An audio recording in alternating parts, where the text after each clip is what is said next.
Howdy folks, my name is Richie aka Bog Otter and welcome back to another Guild Wars 2 video. I recently visited ArenaNet's studios to try out the upcoming expansion for Guild Wars Path of Fire, and I had a few opportunities to interview some of the developers about various topics. This is the first of a few interviews I'm going to be putting up on the channel.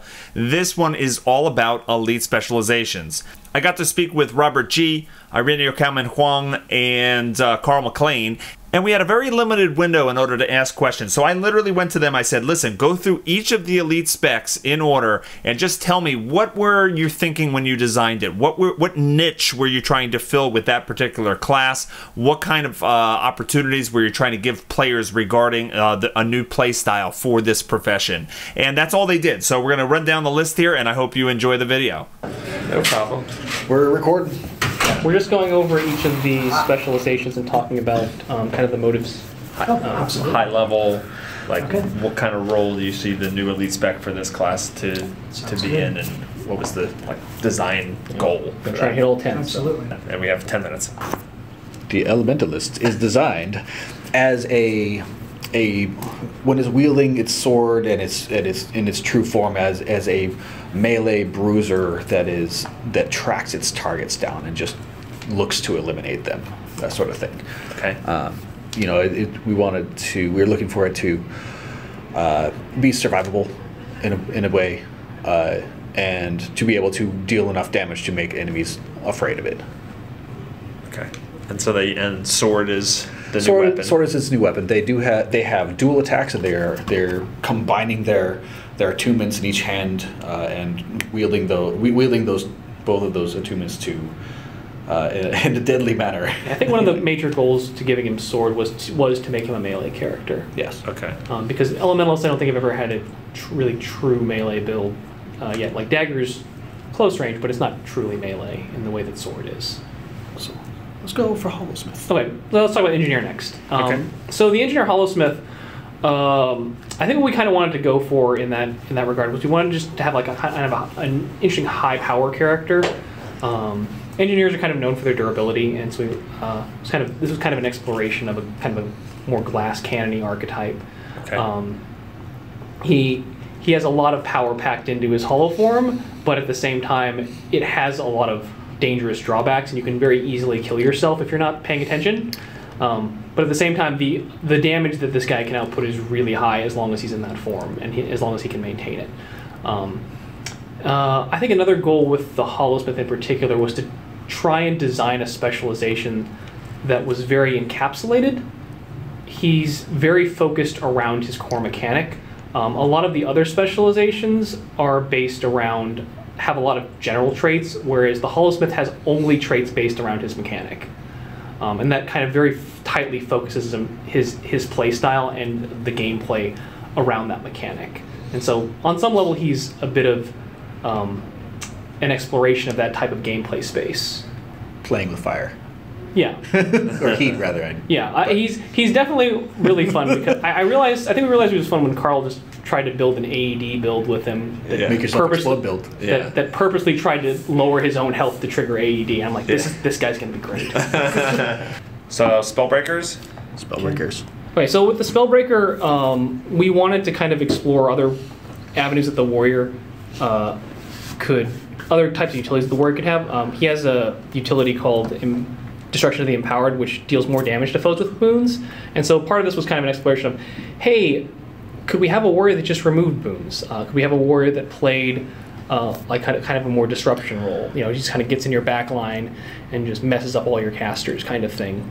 And that's kind of where we kind of went with that. He's a little inspired from the Magebane skills from Guild Wars 1, like there's Mage Hunter Strike and Mage Hunter Smash, which are kind of based around hating on characters that had boons on them. Lots of disenchantment. I feel that or at least a bit of this character's design is an exploration of breaking the rules. Mm-hmm. For a long time, we were like, warriors they're not supposed to remove boons. They're not supposed to mess with boons.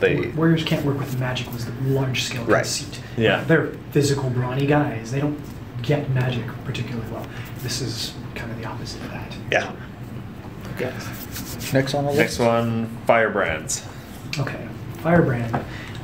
So Firebrand is the Guardian's lead specialization, and the Firebrand was specifically a look at ways for the Guardian to potentially fill some of that support role that they've been missing for a while. Like when you think Guardian, the name, it evokes supportiveness. Yeah.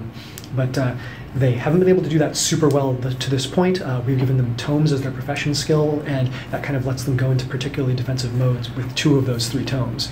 And they can support people in that way. And additionally, they can also pump out a lot of boons to allies, particularly offensive boons, because they're a fairly offensively natured frontline type character.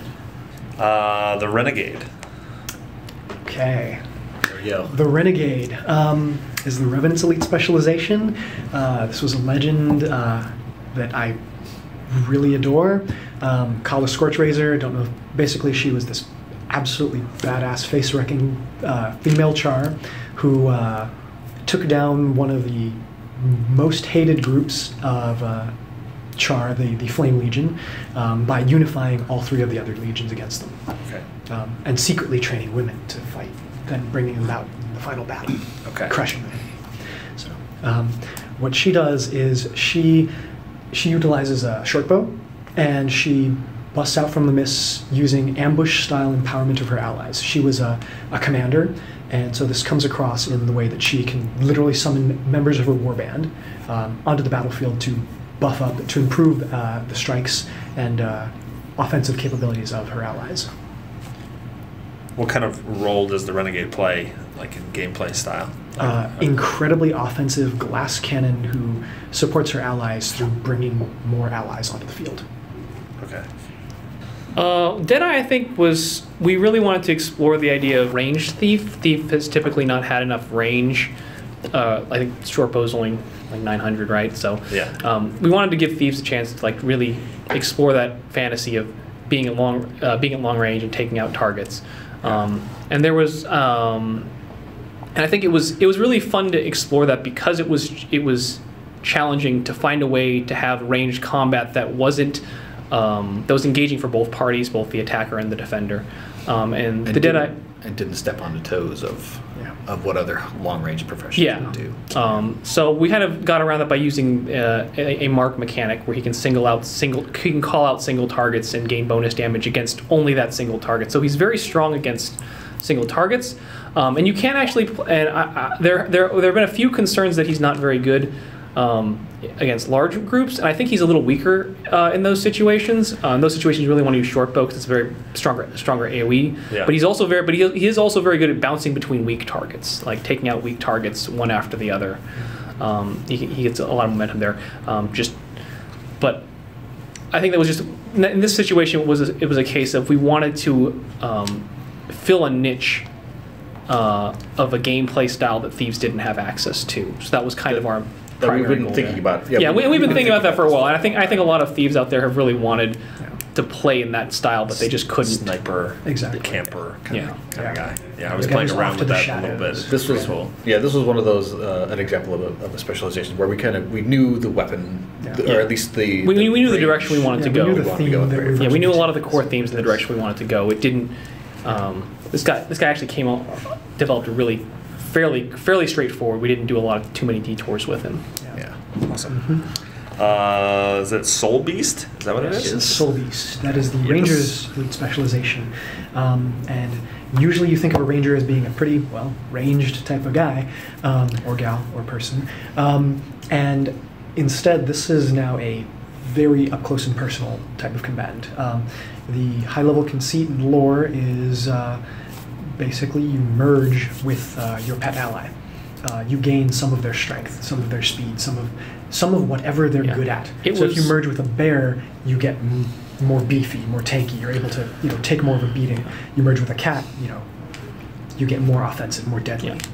Yeah. This was also a conceit that another thing, this was similar to the Deadeye in that we wanted to provide Rangers a play style they didn't have before, which was, we'd like it if you could play without your pet for a little while. Yeah. We didn't want you to feel disadvantaged by doing that, which is why the whole merge mechanic works the way it does. So even though you don't have your bear on the field, you're tougher, so it compensates for the fact that you don't have a second body out there helping you out. Scourge. We have 2 more, Scourge and Mirage. Okay. Yeah. All right, so the Scourge, the Necromancer has long been about being very offensive through conditions. With the Reaper, they became offensive with power. With the Scourge, they're getting supportive. They sacrifice their own personal survivability to protect their allies, basically. They do this through basically summoning the souls of the dead, sacrificing their own life force, imbuing sand, and then charging it up near their allies. So they kind of become a little bit of battlefield controllers. I guess a theme or a feel that I kind of like to go to is like a field-based puppet master of like I'm bringing things to life throughout the entire battlefield and helping my allies and harming my enemies. And I don't have to be around there. I'm not even looking, but I know that my allies are protected. Yeah, battlefield management is really, I think, one of the key words we had during development, and the direction we helped inform a lot of the direction we took with his abilities and his powers. All right, sounds awesome. And the Mirage? The Mirage, I think, is an interesting case. We kind of just developed him, like the Mirage kind of developed very early on, just based on the idea of mirages. We thought that it was a very mesmery kind of illusionary thing, and we developed a lot of his abilities based on the idea of like, something's there, no it's not. I thought it was over here, but it was actually over there. We wanted to just kind of allow Mesmers to have another melee weapon too. Like this was also driven a little bit in the same way that we talked about with Deadeye. We wanted them to have a range weapon. In Mesmer's case, we wanted them to have a second melee weapon as well. So that's why the Mirage runs with the axe. Yeah. It was also an opportunity for us to expand a little bit on the, I guess, types of mechanics that we first started exploring with the Daredevil class, where you modify your dodge. So mechanically, Mirage was a very interesting class to develop because we had to play around with that idea of like, what else can you do with your dodge? How else can we manipulate dodges in a different way? So what can they do with the dodge? Because I didn't get to look at this one. Okay, so the Mirage's special ability is that he does not move when he dodges.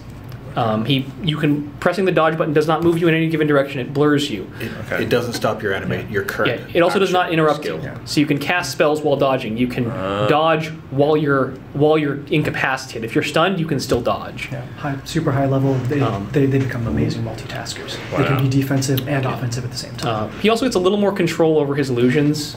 And redirect them toward different enemies. Yeah, he's a little more illusion control, which is just kind of a mechanic that, again, we were kind of exploring different directions that mechanics that Mesmers didn't quite have access to yet that would kind of enhance their gameplay a little bit. And illusion control was one of them. He's also a little more clone focused than to play into like the core piece of their blur, that whole idea of they blur themselves. A large part of it is they can ambush from there. Like you don't know what they're doing. It's sort of like a thief would use sneak attacks. They have ambush. Mirages have ambush attacks. Yeah. While they're blurred, they get special attacks. Okay. Sorry, Richie. Okay. Yep. Well, thank We you. got there. Yep. We got through them all. No, that's great. I'm not going to interrupt as much as I can. Yep. Thank you. Are you thinking about getting Guild Wars 2 Path of Fire? If you could use the link in the description below, it doesn't cost you anything extra and it helps support my videos and streams. Would really appreciate it. Thanks a lot.